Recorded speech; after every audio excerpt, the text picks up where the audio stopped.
नीति जी, मैं बिल्कुल मानती हूँ, मैं भी एक महिला हूँ, मैं बिल्कुल मानती हूँ कि महिलाओं को सालों से प्रताड़ित किया गया है, लेकिन क्या उस प्रताड़ना का अंत या उसका हल ये है कि रिश्तों को शर्मसार किया जाए? ये नहीं कह रही कि कोई कत्ल जस्टिफाइड है, लेकिन हर कत्ल के पीछे एक कहानी होती है। आपने 1 मिनट से पहले उस औरत को खूनी बोल दिया, दरिंदा बोल दिया, कैरेक्टर उसका असैसिनेशन कर दिया। क्या आपने जानने की कोशिश करी कि उसके पीछे उसकी जर्नी क्या रही है? वेदभूषण सर, आपने बहुत सारे ऐसे मामलों को इन्वेस्टिगेट किया होगा, क्या कत्ल के पीछे का जस्टिफिकेशन कोई होता है वेदभूषण सर? कत्ल के पीछे क्या कोई जस्टिफिकेशन होता है? तो फिर आतंकवादी भी कहता है कि हम पीड़ित थे इसलिए हमने बम फेंका।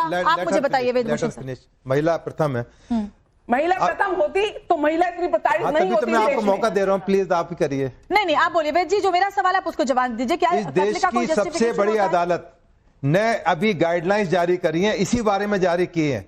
बहुत सारे रेप के, मोलेस्टेशन के फॉल्स केस पूरे हिंदुस्तान में रैम्पेंटली दर्ज हो रहे हैं।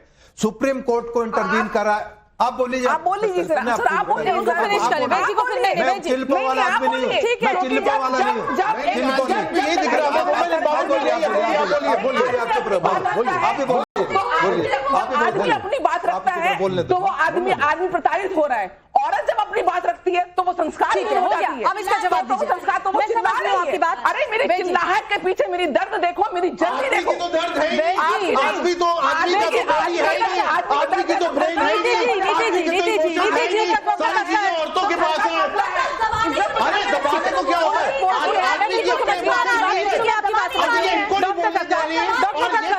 इनको इनकी बात पूरी कर लेते हैं, इनको इनकी बात पूरी कर लेते हैं। बोलिए अपनी बात पूरी करें। अभी आरजी कार और निर्भया केस चल रहा था, 2-4 महीने के अंदर आजीवन कारावास की सजा उस हैवान को दी गई। इस देश की सबसे बड़ी अदालतों का मैं जिक्र कर रहा था, हमारी महिला प्रथम है, वो पहले बोलना चाहती हैं, तो उन्होंने यही मोलेस्टेशन के, दहेज के केस, सुप्रीम कोर्ट ने कहा कि जो दहेज के फॉल्स केस लड़कियां दर्ज करा रही हैं उसमें जल्दी से सीनियर सिटीजन को अरेस्ट ना किया जाए। यदि किसी हस्बैंड को अरेस्ट करना है उसके लिए कम से कम एसपी और डीसीपी की परमिशन है। इस तरह से जो तमाम समाज के अंदर चीजें हो रही है उसको एड्रेस किया जा रहा है। तमाम इन्वेस्टिगेशन इस तरह से की जा रही है जिससे असलियत सामने आए, परंतु केवल ये कह दिया जाए कि भाई महिला प्रधान देश है। बिल्कुल हम मानते हैं महिलाओं के सम्मान होना चाहिए, पर यदि ब्लैकमेलिंग पे आ जाए और किस तरह से प्रॉपर्टीज के अंदर आ जाए, ये ब्लैकमेलिंग नहीं है, ये ब्लैकमेलिंग नहीं है कि लड़कियां झूठे मुकदमे दर्ज करा रही है। रेप के झूठे मुकदमे दर्ज हो रहे सही है, मतलब रेप के झूठे मुकदमे होने चाहिए।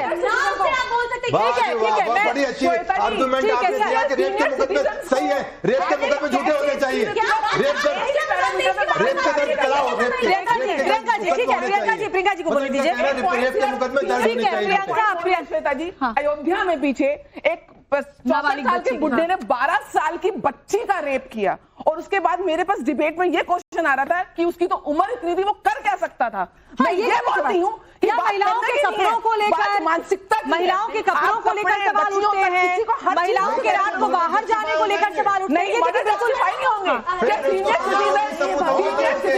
एक गंदी मानसिकता के साथ बच्ची को भी नहीं छोड़ते हैं। कितने शुगर नहीं मार दे। 50-70 साल के मैं बुजुर्ग जानती हूँ 20-20 साल की लड़कियों को डेट कर रहे हैं, शुगर डैडी बनके उनको फंडिंग करके और अपना फिर वो लड़कियां शुगर डैडी क्यों बना रही है? वो लड़कियां शुगर डैडी क्यों बनाती है? शुगर डैडी क्यों बन रही है? सासू भी तो शुगर मॉम थी। किस तरीके से उनको ब्लैकमेल करते हैं, उनके परिवार विष्णु जी में आती हूँ। आप देखिए शुगर जी क्या बात कर रहे हैं, सिर्फ आप ही नहीं बोलते रहेंगी। आप शुगर मॉम, ये तो ठीक है। मैं प्रियंका जी आपको ठीक है। देखिए हरियाणा के भिवानी में तो रील के लिए ही पति को मरवा दिया गया। ऐसे ये भी मामला जो सामने आया वो ये बताता है कि सोशल मीडिया का कितना इन्फ्लुएंस इस वक्त रिश्तों के ऊपर पड़ा। इसे भी क्योंकि साइकोलॉजिस्ट हमारे साथ जुड़े हुए समझे। पहला सवाल तो ये कि सोशल मीडिया का कितना इन्फ्लुएंस आजकल रिश्तों पर पड़ा, और दूसरा ये कि जरा आप देखिए कि कत्ल के ठीक पहले पत्नी, अगर पति मुस्कान वाले मामले में भी हमने देखा, इस मामले में भी देखा, कत्ल के पहले आप पति के साथ नाच रहे हैं, एंजॉय कर रहे हैं, और उसके कुछ ही घंटे बाद या अगले ही 2-4 दिन में आप उसका कत्ल कर देते हैं। तो जरा सोशल मीडिया का इन्फ्लुएंस और इस मानसिकता, इन दोनों के बारे में मैं पहले मानसिकता की आपसे बात कर लेता हूं। देखिए औरतों और पुरुष में एक फर्क होता है। औरतों को जब एक डिस्कनेक्ट होता है, इमोशनल डिवोर्स जिसको हम कहते हैं, वो बहुत पहले ले लेती हैं।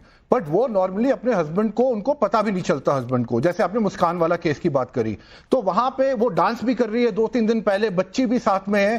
तो वो ऐसे, क्योंकि ये औरतों का एक तरह से उनकी सोच है, जिसको मैं ये नहीं कहता, बट हाँ हस्बैंड को वो आइडिया भी नहीं लगने देती। अब ये जो आपने सोशल मीडिया की बात करी, अब आप एक मिनट में बोल लूं, पूछेगा मेरे से, फिर अब आपने ये कहा this is kind of freedom for expression, जहां पे उनको लगता है कि मैं कहीं ना कहीं बेचारी हूं, अब मुझे फ्रीडम मिल रही है और मेरा हस्बैंड मेरे लिए लायबिलिटी बन रहा है। ये सोच उनकी बहुत पहले आ जाती है और वो अपने हस्बैंड से दूर होना शुरू हो जाती है। हमारे पास ऐसे बहुत केसेस आते हैं, पर आप लोगों के पास टाइम नहीं है तो मैं नहीं बताऊंगा यहाँ पे।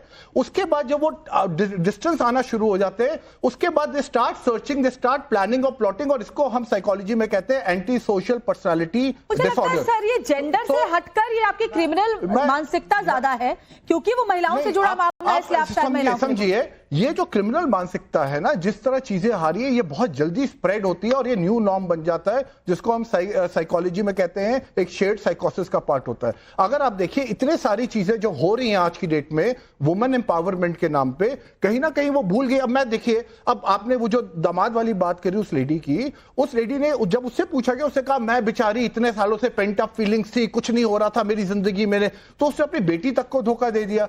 क्या ये आदमी पत्नी होने वाली पत्नी को धोखा नहीं दिया? सर ये मत बोलिए, आप बोलिए दोनों ने मिलकर धोखा दिया, फिर मैं नहीं टोकूंगी आपको। दामाद ने होने वाली पत्नी को इसी से रिलेटेड सवाल है मेरा। क्या ये बताइए, जो दामाद अपनी सास को प्यार कर रहा है, उसको पसंद कर रहा है, अगर वो उसकी लड़की से शादी करता वो खुश रह पाते? तो वो तो माँ को उसी टाइम, माँ को तो रिश्ता तोड़वा देना चाहिए था। माँ भागे तो थोड़ी ना, एग्जैक्टली, तो माँ को तो रिश्ता तोड़वाना चाहिए था। यू आर राइट, पत्नी को इज्जत नहीं देते, सम्मान देते हैं, उसकी जो डिजायर्स हैं उनको पूरा। अच्छा, तो डिजायर अपने दिमाग के साथ पूरी करेंगी। अब आप एक लास्ट लाइन मुझे करने दीजिए, बहुत इंपॉर्टेंट है आपके दर्शकों के लिए, फिर आप इनके पास जाइए। देखिए क्या होता है, अगर उस सास ने भी ये बोला कि मेरी पेंट अप फीलिंग्स, अब आदमी, ये लोग ये नहीं समझते कि उतना वल्नरेबल आदमी भी होता है, सुबह से शाम तक नौकरी करता है, बॉस की झाड़ खाता है, उसके साथ ऑफिस में